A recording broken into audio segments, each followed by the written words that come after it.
시겠습니다. 욥기 3장 1절에서 10절 말씀을 같이 봉독하겠습니다. 욥기 3장 1절에서 10절 말씀 봉독하겠습니다. 그 후에 욥이 입을 열어 자기의 생일을 저주하니라.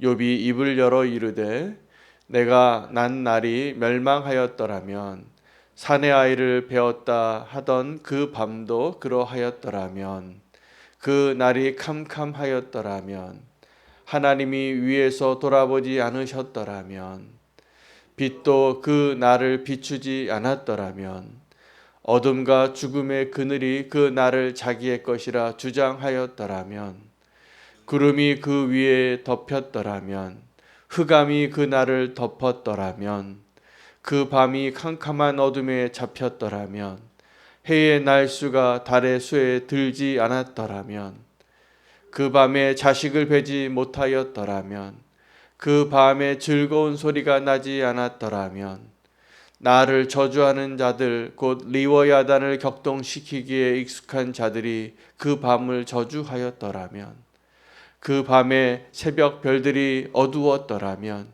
그 밤이 광명을 발할지라도 얻지 못하며 동틈을 보지 못하였더라면 좋았을 것을.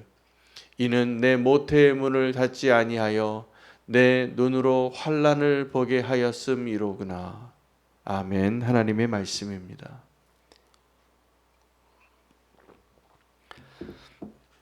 성경에는 정확히 한 7일 정도를 욥이 아무 말도 할 수 없을 정도로 절망 가운데 앉아 있었더라고 기록하고 있습니다. 먼 곳에서 찾아왔던 욥의 친구들도 욥과 함께 아무 말도 하지 아니하고 그저 욥의 고통을 함께 나누어 주는 것으로 함께했던 아주 소중한 친구들의 모습을 우리가 보았습니다. 이제 그 침묵을 깨트리는 시간. 여러분 한번 상상해 보십시오. 말할 수 없는 그 이해할 수 없고 상상할 수 없는 그 상황 속에서 할 말이 없었겠죠. 말을 할 수 없었겠죠. 절망하고 낙담하던 그 욥이 그 침묵 가운데 이제 마침내 입을 엽니다. 그런데 그 욥의 말들은 다 질문이었고 가정법이었습니다. 제가 오늘 숫자를 세려다가 안 했습니다. 왜냐하면 내일 본문에도 계속 그 가정법이 이어지기 때문에 몇 번 가정법을 사용했구나. 이랬더라면 저랬더라면 그 욥의 말 가운데 수없이 많은 가정들, 여러분 우리 인생 가운데 뒤돌아보면 그때 이 일이 내가 이렇게만 되었다면 참 좋았을 것을, 이런 것 많지 않습니까? 지금 바라기는 그때 이것만 조금 더 이렇게 되었더라면 내가 지금 훨씬 더 잘 살았을 텐데, 그렇죠? 그때 내가 그 집 팔지 말았어야 하는 것, 이런 가정법이 많아요. 제가 오늘 말씀 본문을 묵상하다가 제 인생 가운데 제가 그 가정법을 제가 한번 생각해 보니까 제가 아내를 못 만날 뻔했더라고요. 또 제가 선교지로 나갔을 때 그때 그 한국에서 훈련 받고 선교지로 가기 전에 몇 번의 훈련 장소를 거쳐서 각자의 선교지로 흩어지게 되는데, 그때 언어 훈련을 하느라고 저와 함께 했던 선교사 후보생들이 한 10명 정도 됐는데, 미국의 LA에서 훈련을 다 받고 이제 유럽으로 가는 비행기를 타기 위해서 비행기를 갈아타는데 뉴욕 공항에서 한번 갈아타게 됐었습니다. 굉장히 오래전 일입니다. 근데 그때는 발권이나 이런 것도 제대로 전산 시스템이 되지 않아서 수표같이 비행기 표를 몇 번 갈아타면 그 종이가 몇 번이 이렇게 있는 그때 그런 비행기 티켓을 타던 시절이었습니다. 근데 그때 제가 영어가 서둘러서 비행기를 놓쳤어요, 하루. 그날 예정된 비행기를 탔어야 됐는데 놓친 걸 알게 되고 전화를 걸고 그 다음 날 비행기로 이제 컨펌을 하고 그 비행기를 타게 됐는데, 그 뉴욕 JF 케네디 공항에 들러서 그 비행기를 갈아타는데 비행기가 텅 비었더라고요. 그래서 우리는 너무나 신나서 웬 횡재냐, 우리 이코노미석에 있는데 막 그 한 10시간 이상을 또 비행기를 타야 되는데 너무 좋아했는데 알고 봤더니 그 전날 우리가 타려고 했던 비행기가 공중 폭발을 한 거예요. 저는 그냥 그 10명의 선교사가 정말 다 죽을 뻔했어요. 그 비행기 탔으면. 오늘 만약에 이 욥이 내가 태어나던 그 날 밤에 어둠이 있었다면, 그들이 기뻐하지 않았더라면, 하나님의 일을 방해하는 그 사탄이 그때 더 역사했더라면, 사람들이 그날 밤을 축복하지 않았더라면, 내가 존재하지 않았더라면, 이 마음이죠. 이 절망을 갈망하는 이 욥의 고백 속에 사실은 발견하는 게 뭐냐면, 우리의 인생 가운데, 욥의 인생 가운데 하나님이 얼마나 많은 기적을 행하셔서 내가 지금 오늘 존재하는 거예요. 제가 오늘 설교를 하잖아요. 이게 기적이에요. 제가 오다가 교통사고 당할 수도 있잖아요. 여러분, 오늘 내가 존재하고 내가 오늘 주님 앞에 서서 오늘 이 예배의 자리에 나올 수 있다는 것 자체가 우리의 소소한 일상이 얼마나 기적 같은지 오늘 우리도 알잖아요. 코로나로 마스크 쓰고 예배하면서 우리가 그렇게 당연하게 여겼던 그 예배의 자리, 그냥 막 가는 것이 막 기쁘지 않아서 그냥 의무적으로 가던 데도 있었는데, 지금은 막 다 좀 모이고 싶어서 다 함께 예배하는 그 자리를 그렇게 꿈꾸고 그것이 그렇게 소중하게 느껴지고, 돌아보니까 그렇게 평범했던 그 모든 것들이, 당연하게 여겼던 것들이 다 기적이에요. 오늘 우리는 욥과 같이 너무나 힘겨워서 내 생일을 저주하고 내가 이 땅에 태어나지 않았더라면, 그런 마음으로 그 생각이 더 가득할지 모르겠지만, 오늘 욥의 이 한탄과, 사실은 한탄이 아니라 소망일 수도 있습니다. 그가 저주하는 것이 아니라 주님 앞에 갈망하고 질문하는 거예요. 하나님, 그때 왜 날 살려주셨냐? 욥의 그 모든 환탄이죠. 욥은 앞으로 이제 우리에게 계속 그러한 질문들, 이해할 수 없는 것들, 마치 하나님을 원망하는 것과 같은 그런 말 속에서도 이 욥의 마음의 중심을 우리가 잘 봐야 합니다. 욥이 하나님을 저주하지 않아요. 질문할 뿐이에요.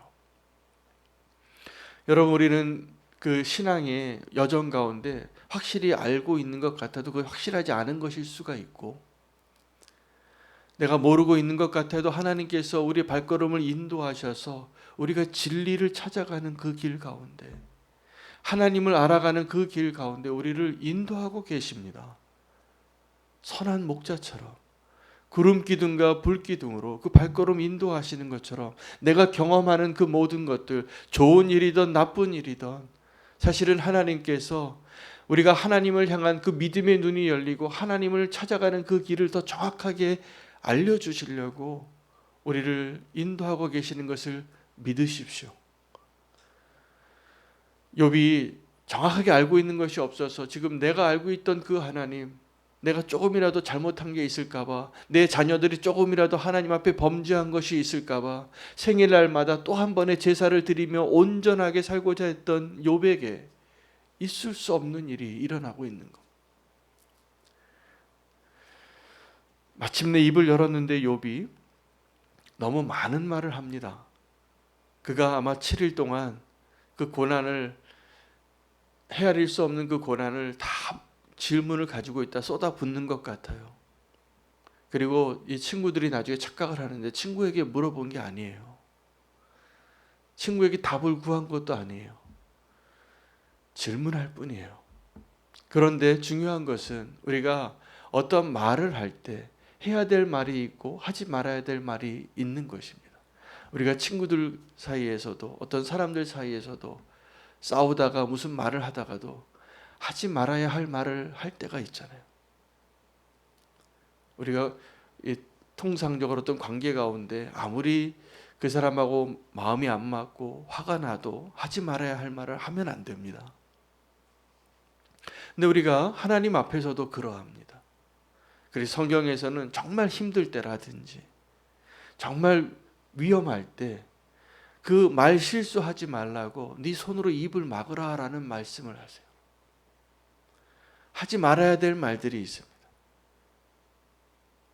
어떠한 사람에게 어떠한 상황에서는 그 말을 하지 말아야 되는데 우리가 그 실수를 해요. 광야에서 하지 말아야 할 말들을 했던 사람들을 봅니다.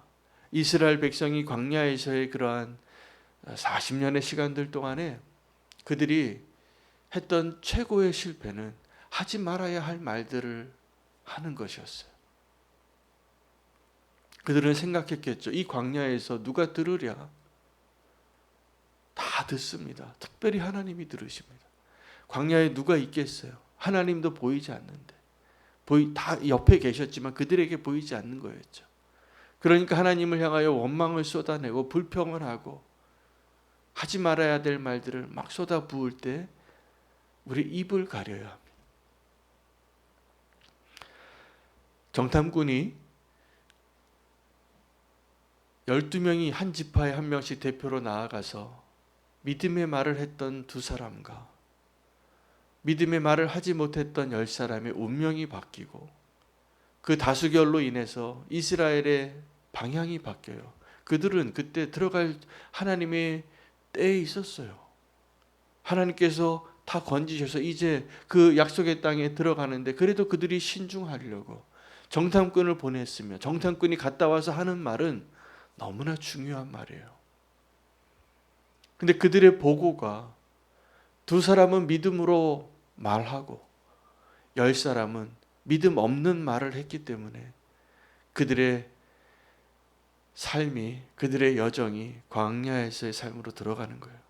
이제 하나님의 목적이 뭐였겠습니까? 믿음으로 말하는 사람으로 바뀌게 하기 위해서요. 여러분 우리가 광야의 길로 다시 돌아가는 이유는 하나님 앞에서 내가 무슨 말을 하는 자가 되어야 하는지를 주님께서 만들어가기 위해서예요. 약속의 땅에 다 들어갈 수 있는데 그 정탐꾼이 먼저 밟고 온 그 땅을 못 들어갑니다. 왜요? 믿음의 말을 할 수 없어서.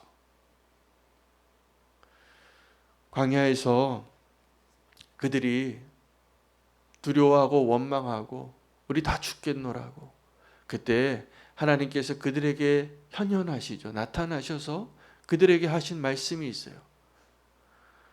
너희가 말한 대로 되게 하리라. 이전에 어떤 코미디언 크리스찬이 간증을 하시는데 유명한 분이에요. 그분이 그렇게 욕을 많이 하는 줄 몰랐어요. 근데 자기 아들에게 사랑하는 아들에게 습관적으로 세상의 욕을 많이 쏟아부으면서 사셨대요. 집에서.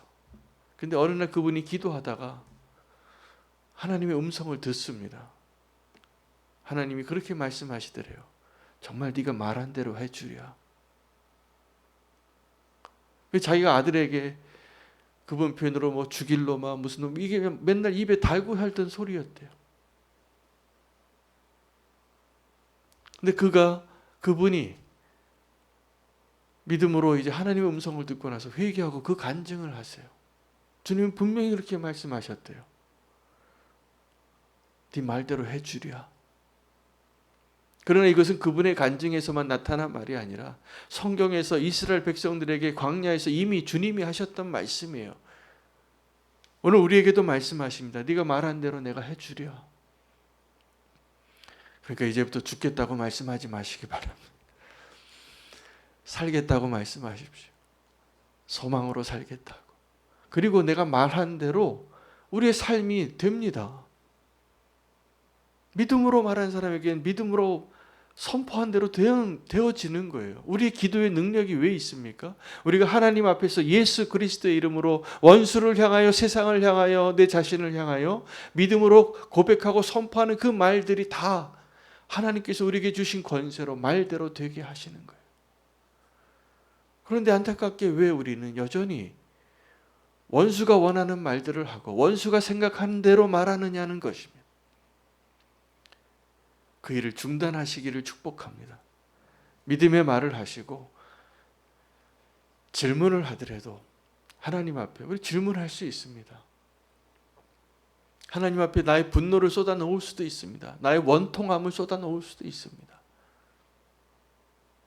그러나 이것은 아셔야 돼요. 하나님 우리가 무슨 말할 때 말 못하게 막으시는 분이 아니세요. 말해도 좋아요. 그러나 하나님 앞에서 말하고 있다라는 생각만 놓치지 않으시면 돼요.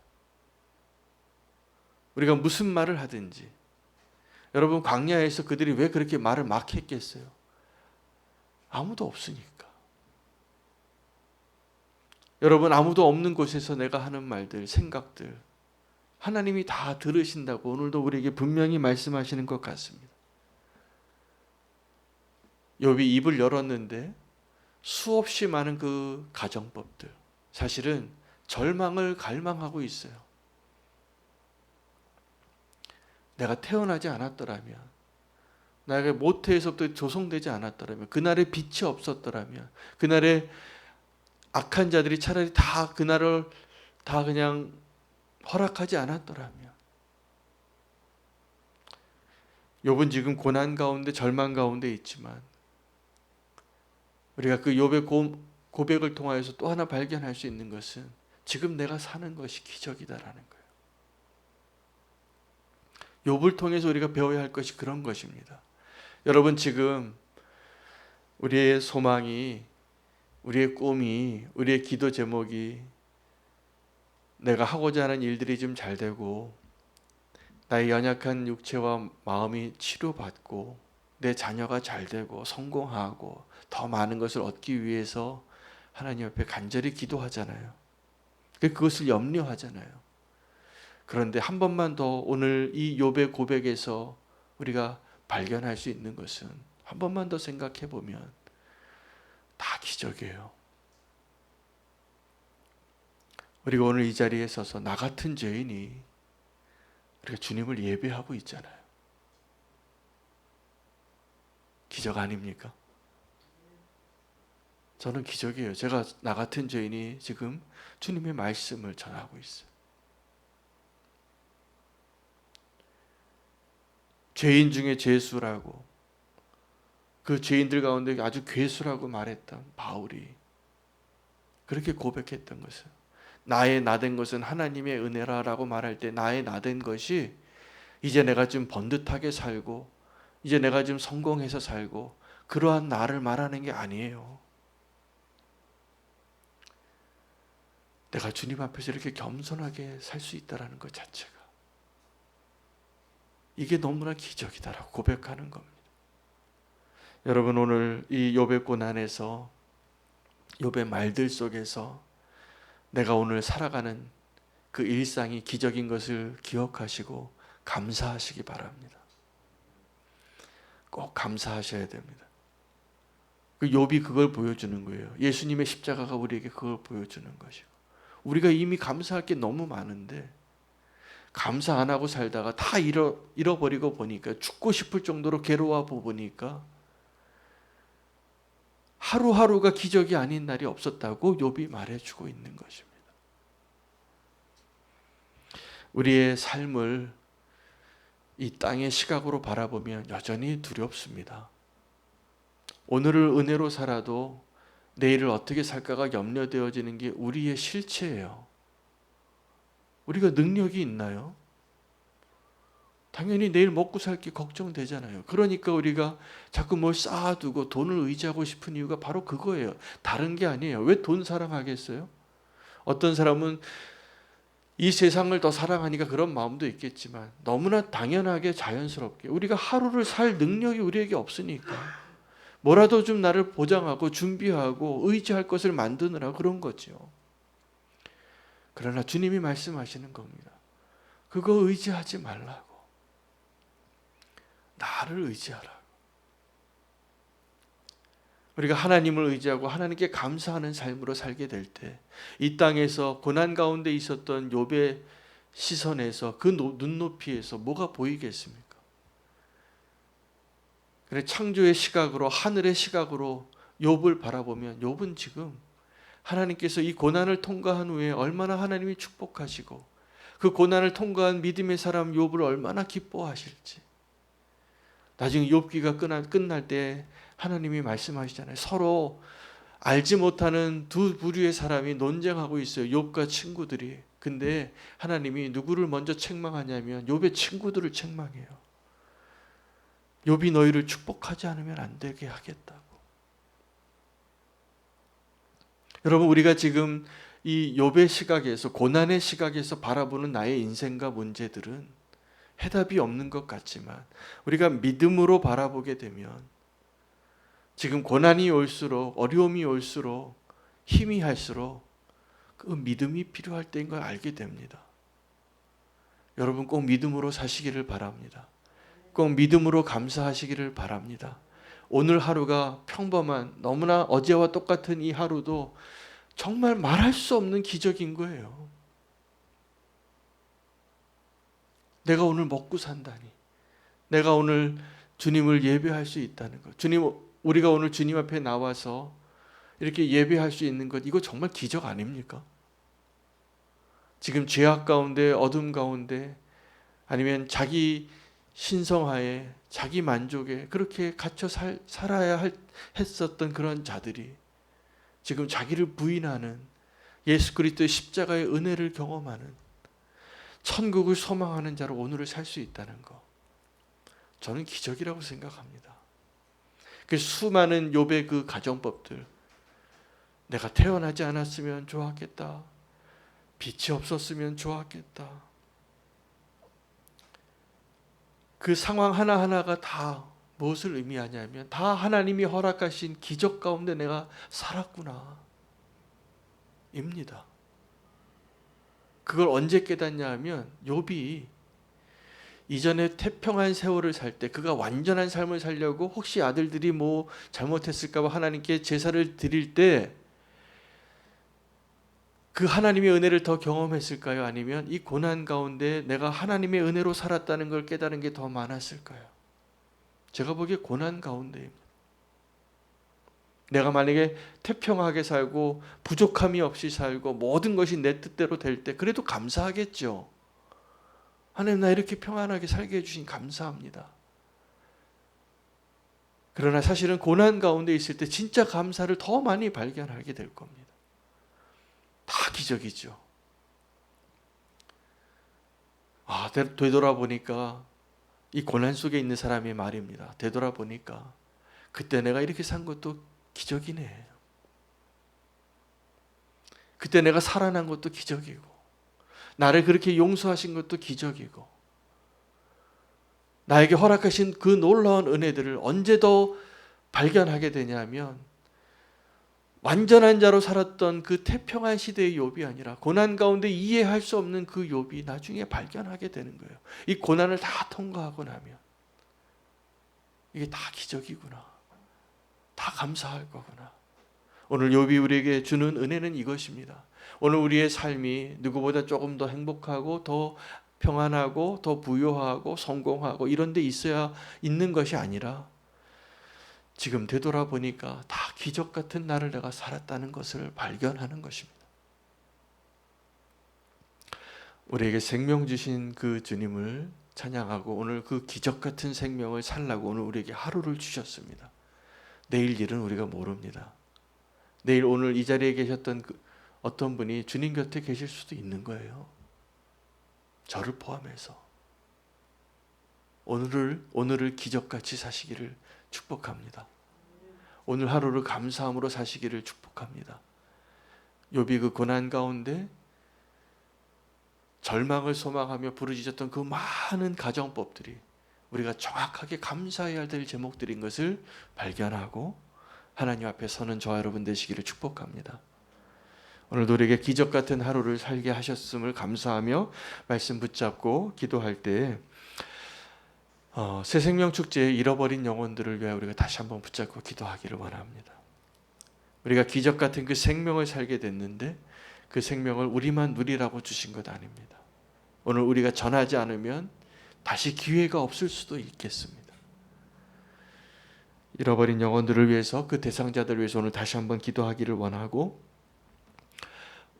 우리는 교회의 청장년 가운데 하나님이 생명을 주신 가정이 있습니다. 감사함으로 그 가정을 축복하기를 원하고 또 생명을 갈망하는 가정이 있습니다. 아이를 주시기를, 그 가정에도 하나님께서 또 한 번의 기적을 행하여 주시도록 기도해 주시기 바랍니다. 우리 교우들 가운데 연로하신 부모님 계십니다. 저도 연로하신 어머님이 계신데, 연로하신 부모님의 생명이 하루하루가 소중한, 감사해야 할 너무나 축복인 하루가 될 수 있도록 함께 기도해 주시기를 원합니다. 남은 여정이, 이 땅에서의 남은 시간이 축복이 되게 해 주시도록, 또 병환 가운데 있는 우리 성도님들을 위해서 기도하고, 오늘 입원하시고 내일 수술하시는 우리 김종철 집사님 위해서도 기도하기를 원합니다. 온라인 교회 교우 가운데 우리 지연숙 집사님, 주명근 집사님 두 분이 다 암에 걸리셨어요. 치료받고 계신데 주님께서 이 가정을 회복시켜 주시고 이 터널을 잘 지나고 욥과 같이 하나님께서 연단시켜 주시고 더 감사하는 가정이 되게 해달라고, 함께 오늘 기도 제목들 가지고 주의 이름 부르고 기도하겠습니다. 주여